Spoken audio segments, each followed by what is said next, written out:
Assalamualaikum warahmatullahi wabarakatuh. Nama saya Jennifer Tiara Ridwan dari kelas B dan saat ini saya akan menjelaskan manuskripsi saya yang berjudul Representasi Toxic Communication terhadap hubungan ibu dan anak dalam film Black Swan. Latar belakang, salah satu jenis hubungan yang paling sulit adalah hubungan antara ibu dan anak perempuan. Bahkan menurut sebuah penelitian yang dilakukan oleh Heinz pada tahun 2020, hubungan itu lebih sulit daripada hubungan antara ayah dan anak perempuan, ibu dan anak laki-laki, atau ayah dan anak laki-laki. Orang tua pasti menginginkan yang terbaik untuk anaknya. Bahkan ketika keinginan orang tua adalah untuk kepentingan anak-anaknya, mereka dapat mengalami kerugian emosional sebagai akibat dari keinginan orang tuanya. Orang tua seringkali menunjukkan reaksi yang berlebihan ketika mereka menunjukkan perlindungan, memberi tuntutan yang tidak masuk akal, dan egoisme. Sangat penting bagi orang tua untuk memahami seperti apa pengasuhan yang toksik itu untuk mencegah hal ini terjadi di masa depan. Definisi orang tua toksik mengacu pada mereka yang tidak menghargai dan memperlakukan anaknya secara adil sebagai individu. Mereka melakukan segala bentuk kekerasan terhadap anak yang dalam waktu dekat akan mengganggu kesehatan psikologis dan juga mental anak. Anak-anak yang memiliki orang tua toksik menderita efek yang tidak menguntungkan. Penderitaan mental akan mempengaruhi anak-anak di masa depan. Komunikasi interpersonal adalah transfer komunikasi dari satu orang ke orang lain atau pihak lain dengan maksud membangun koneksi, menyampaikan pesan, dan melanjutkan tujuan bersama. Komunikasi interpersonal keluarga penting untuk perkembangan anak, terutama untuk dewasa muda yang masih di bawah bimbingan orang tua dewasa dalam perilaku kekanak-kanakan. Hubungan yang sehat dengan orang tua diperlukan untuk mencegah hal tersebut. Misalnya, ketika perilaku menyimpang anak disebabkan oleh masalah keuangan yang mendorong orang tua untuk bekerja dan menyebabkan mereka gagal memenuhi kewajiban orang tua kepada anak. Film merupakan salah satu media komunikasi yang mampu mempengaruhi audiensnya dengan cara yang positif maupun negatif. Kemampuan untuk menanamkan nilai-nilai pendidikan, budaya, sosial melalui sinema adalah salah satu efek menguntungkan yang mungkin dimilikinya. Saat ini, film telah berkembang menjadi salah satu kegemaran untuk anak-anak dan orang tua. Beberapa film tidak hanya memberikan hiburan, tetapi juga memiliki komponen instruksional. Mengubah perilaku seseorang, apakah itu kognitif, emosional, atau psikomotor adalah tujuan. Black Swan merupakan film drama misteri thriller yang dirilis pada tahun 2010. Film ini mengisahkan Nina yang merupakan seorang penari balet yang berambisi untuk mendapatkan peran utama dalam pementasan Swan Lake. Film Black Swan sukses mendapatkan ulasan bagus dari kritikus. Film ini mendapat rating 87 berdasarkan 282 ulasan dengan rating rata-rata 8,2 per 10 dari Rotten Tomatoes, dan berdasarkan Metacritic, film ini mendapatkan skor 79 dari 100.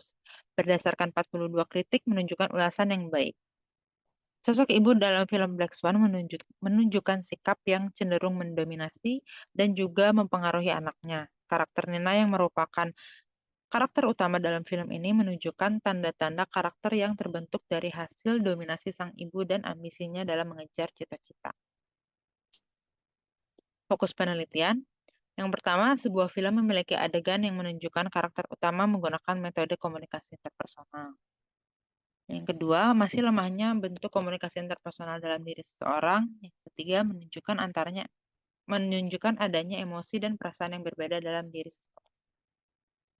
Pertanyaan penelitian, yang pertama, bagaimana penarasian komunikasi interpersonal tokoh-tokoh dalam film Black Swan, khususnya Nina?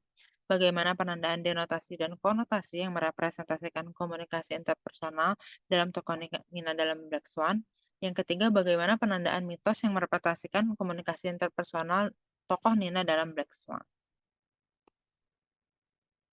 Manfaat teoritis yang pertama, penelitian ini diharapkan dapat memberikan gambaran umum mengenai realitas sosial yang ada di masyarakat, khususnya terkait dengan komunikasi interpersonal dalam toxic communication, tokoh Nina dalam film Black Swan.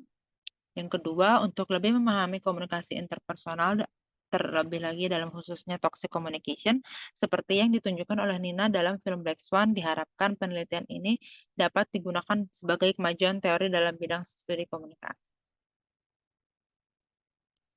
Manfaat praktis yang pertama, Untuk akademisi, diharapkan para peneliti akan memajukan pengetahuan dan pemahaman tentang komunikasi interpersonal yang dipresentasikan dalam film Black Swan. Selain itu, dapat meningkatkan keahlian di bidang penelitian.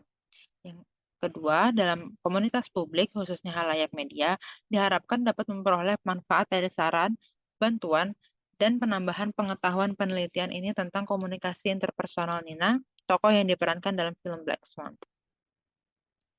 Analisis naratif, dalam pandangan Todorov dan Weinstein, sebuah cerita melalui 3 tahap, dari kondisi seimbang yang kemudian terganggu oleh masuknya kekuatan jahat. Terakhir, cerita mencoba memulihkan keseimbangan dengan mengakhiri pengalihan. Komoditas tersebut tentunya akan dijual melalui campur tangan pembeli. Namun, perlu dikatakan, kisah itu masih menghadirkan isu baru, klimaks dan aksi dramatis dalam kecepatan naratif yang tipis berfungsi sebagai puncak atau klimaks. Kapan sebuah cerita dimulai dan kapan selesai, itu ditentukan oleh alurnya. Todorov menegaskan bahwa peristiwa dasar berinteraksi di awal, konflik muncul di tengah, dan kesimpulan yang membahagiakan biasanya dicapai di akhir. Secara alami, hal itu dicapai melalui keterlibatan pembelian yang diinginkan. Tak diragukan lagi, klimaks cerita masih menghadirkan isu-isu segar. Kesimpulan atau klimaks dari kejadian dramatis yang termasuk dalam ruang lingkup kecepatan naratif menentukan plot. Plot dapat dikonseptualisasikan sebagai berikut. Yang pertama, plot awal. Perbuatan atau perbuatan tidak akan muncul begitu saja dari ketiadaan. Kondisi itu memunculkan aksi tersebut. Lingkungan harus eksplosif agar sistem berfungsi. Lingkungan dapat berubah kapan saja, yang mungkin memiliki dampak atau mengarah pada perkembangan di masa depan. Ada keadaan yang mudah dan juga yang sulit. Banyaknya dimensi menentukan apakah itu sederhana atau kompleks. Hubungan antara berbagai faktor dan kemunculan serta rangkaian peristiwa berikut dapat digunakan untuk mengukur kompleksitas situasi.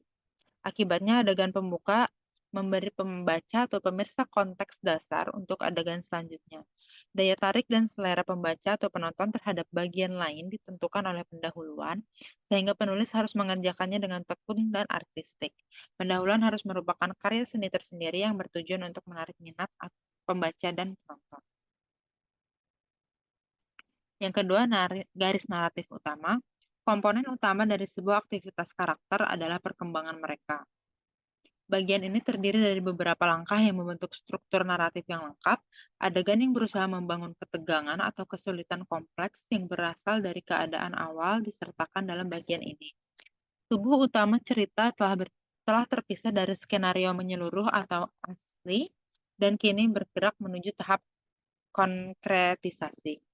Konkretisme dikomunikasikan dengan menggambarkan secara menyeluruh fungsi dari masing-masing sistem narasi, tindakan atau kelambanan karakter, hubungan antara karakter, dan konflik kepentingan yang didorong oleh karakter. Konflik-konflik yang sudah ada mungkin baru bisa dipahami atau dipahami secara baik jika skenario awalnya setidaknya tergambarkan secara jelas sebagian.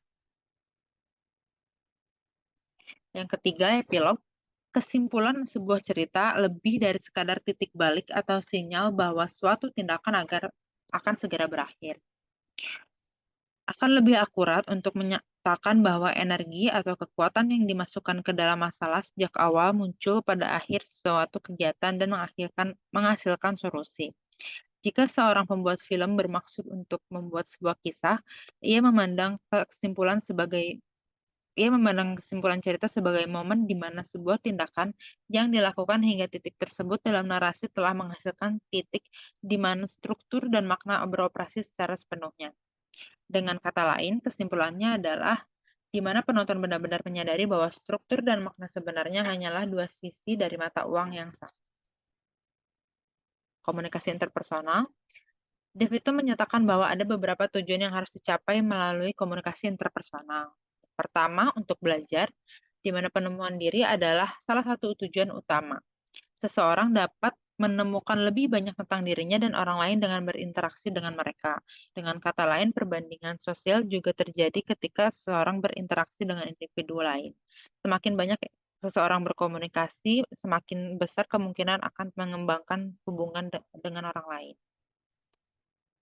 Yang selanjutnya, membujuk, meskipun dihadapkan pada berita, iklan, dan bentuk media massa lainnya dalam kehidupan sehari-hari, menyisihkan waktu luang untuk persuasi interpersonal baik secara sebagai komunikator maupun komunikan pun jarang terjadi. Sebuah studi menemukan bahwa setiap tugas yang berhubungan dengan komunikasi bersifat persuasif. Misal, untuk menampilkan diri, seseorang harus berkomunikasi untuk membuat potret dirinya secara akurat mencerminkan niatnya. Yang selanjutnya untuk bermain, memanfaatkan komunikasi untuk menghibur diri dan bermain. Banyak dari kita yang suka menonton film, komedi, dan musik. Menceritakan lelucon, mengatakan sesuatu, dan berbagi cerita hanyalah beberapa contoh dari perilaku komunikasi yang digunakan untuk menghibur orang lain. Namun tujuan akhir dari hiburan ini adalah untuk selalu menarik perhatian orang lain sehingga mencapai tujuan lain. Selanjutnya untuk membantu. Sekelompok kecil orang yang dapat percaya bahwa mereka selalu berkomunikasi untuk membantu termasuk terapis, konselor, orang tua, dan teman. Karena demikian halnya dengan konselor dan terapis, secara umum para profesional yang tidak menerapkan fungsi yang bermanfaat ini setidaknya secara signifikan. Selain itu, fungsi ini digunakan untuk mengekspresikan diri, berempati, berkolaborasi dengan kelompok untuk memecahkan masalah, atau memperhatikan dan memberikan dorongan kepada seseorang yang berbicara di depan umum. Secara alami, meminta dan menawarkan bantuan adalah salah satu tujuan utama menggunakan internet untuk komunikasi. Interaksi keluarga komunikasi dalam keluarga. Interaksi keluarga melayani setidaknya dua tujuan. Tujuan pertama, kontak, adalah untuk mendidik orang dengan sifat hubungan keluarga. Misalnya seorang anak mungkin berperilaku berbeda terhadap orang tuanya daripada terhadap saudara-saudaranya. Saat berbicara dengan orang tua, dia akan halus, baik hati, dan sopan. Namun demikian, saat berbicara dengan saudara kandung, ia akan terlihat lebih alami dan mudah didekati. Interaksi ini menunjukkan kepentingan relatif orang tua, anak-anak, dan saudara kandung dalam unit keluarga. Pendekatan penelitian, peneliti memutuskan untuk menggunakan pendekatan kualitatif yang memungkinkan untuk penemuan dan pengamatan semua karakteristik apapun. Pendekatan kualitatif memberikan kedalaman pemahaman yang unik yang sulit dicapai melalui survei tertutup. Responden diizinkan untuk secara bebas mengungkapkan pengalaman, pikiran, dan emosi mereka.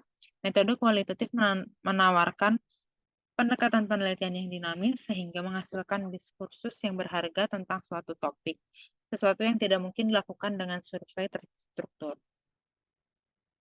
Paradigma penelitian. Paradigma adalah cara pandang untuk memahami kompleksitas dunia nyata. Sudut pandang yang digunakan peneliti dalam penelitian ini adalah paradigma konstruktivisme, di mana konstruktivisme adalah paradigma yang hampir merupakan antitesis dari paham yang menempatkan observasi dan objektivitas dalam penemuan suatu realitas atau ilmu pengetahuan. Konstruktivisme merupakan salah satu cara pandang dalam tradisi sosiokultural. Menurut paradigma ini, cara kita berbicara tentang berbagai hal, bahasa yang kita gunakan untuk menyampaikan gagasan kita, dan cara pengelompokan sosial menyesuaikan diri dengan pengalaman mereka, semuanya berkontribusi dalam pengembangan identitas sosial.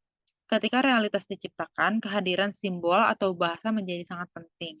Ketika kelompok yang berbeda dengan identitas, makna, minat, dan pengalaman yang berbeda berjuang untuk mengekspresikan diri mereka, mereka membantu membentuk realitas secara simbolis. Unit analisis dan observasi. Unit analisis dalam penelitian ini adalah komunikasi interpersonal yang terjadi antara tokoh Nina dan ibu untuk mengetahui bagaimana pola komunikasi tersebut mempengaruhi karakter Nina. Unit observasi dalam penelitian ini adalah film Black Swan, di mana observasi dilakukan untuk mengamati komunikasi interpersonal yang terjadi antara tokoh ibu dan tokoh Nina. Sekian yang dapat saya jelaskan tentang mini skripsi saya, kurang lebihnya mohon maaf. Wassalamualaikum warahmatullahi wabarakatuh.